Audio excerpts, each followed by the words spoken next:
So now let's take a look at an example of using a map in Java.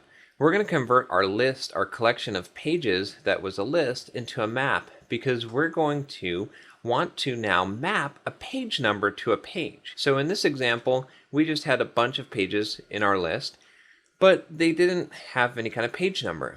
But we might want to be able to have our pages have a page number associated with them, and maybe even look up the pages by page number. So maybe we'd want to be able to pull page number 5 back. So the way that we're going to do this is we're basically going to change this, and I'll just comment this out so that we can see this here for reference.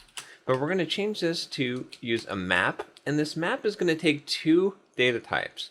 One is the key and the second is the value. So in this case, we're going to use an integer as a key. And then for the value, we're going to use a page. So we're basically going to map a number to a page. And we have to use the object type. If you remember the boxing and unboxing here, we can't use the primitive type here because this collection requires an object.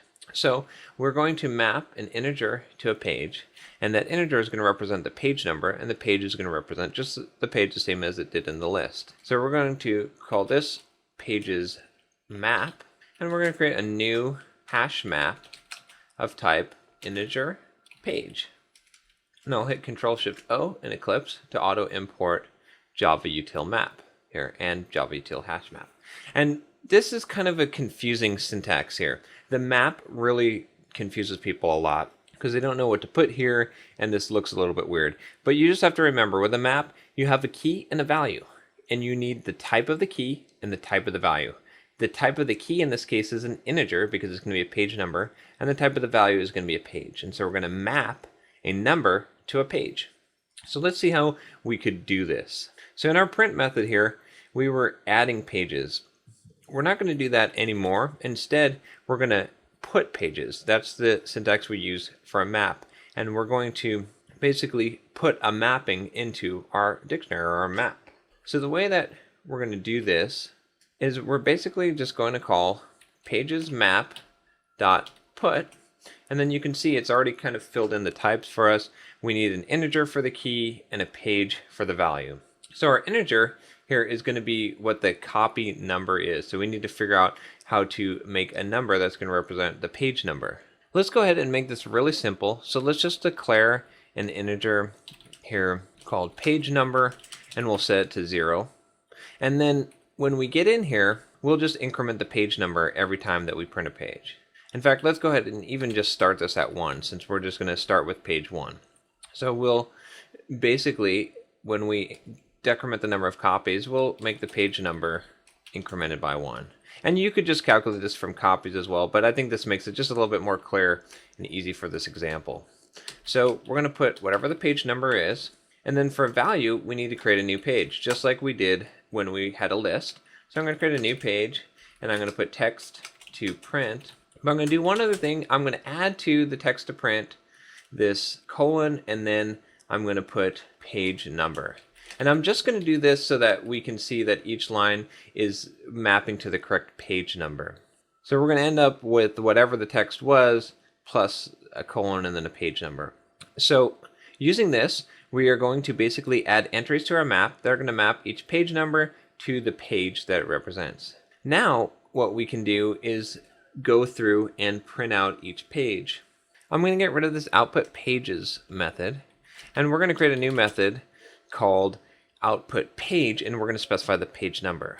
So I'm going to create this method output page, and then we're going to say page number, and then we're just going to do system.out.println, and we're going to print from our map. So we're going to call page map dot, or rather pages map dot get, and then we're going to get based on the page number. So we're going to get page number, and then on that we're going to call get text. So this is a little bit complicated here for what we've done, but I want to kind of show you this is something that you'd commonly see in Java as a chaining of methods here. So we have our system.out.println, and inside here we have used our map, and we've called get on our map in order to get something out of the map. So we're getting out of the map based on our key. We pass in the key. The key is the page number.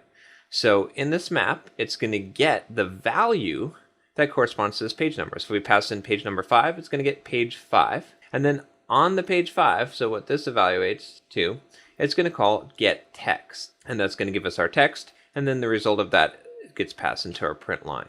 We could have done this on separate lines, but this is a lot more concise here, and it's really not that complicated, so I would usually put this just all together on one line like we did here.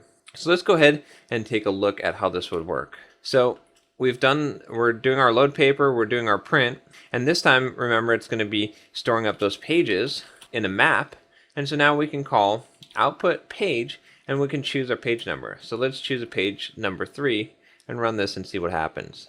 Now you can see it printed my printer is on, and then our page number corresponds to 3 here, and then we could do this same thing with 2, and you can see it's printing page number 2.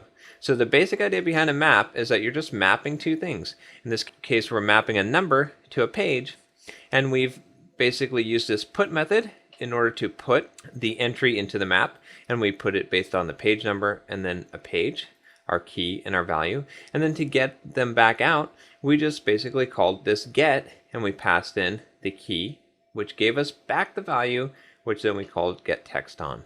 And maps are really useful in a lot of ways when you want to be able to map two pieces of data together. If you think about it, without a map, it'd be really hard for us to figure out the page numbers or to map page numbers together, especially if you want to do something like replace a page number. And when you have a lot more complicated data structures, a map really makes it very useful to map two pieces of data together rather than trying to keep two lists that have the same index in that list in order to correspond to two items.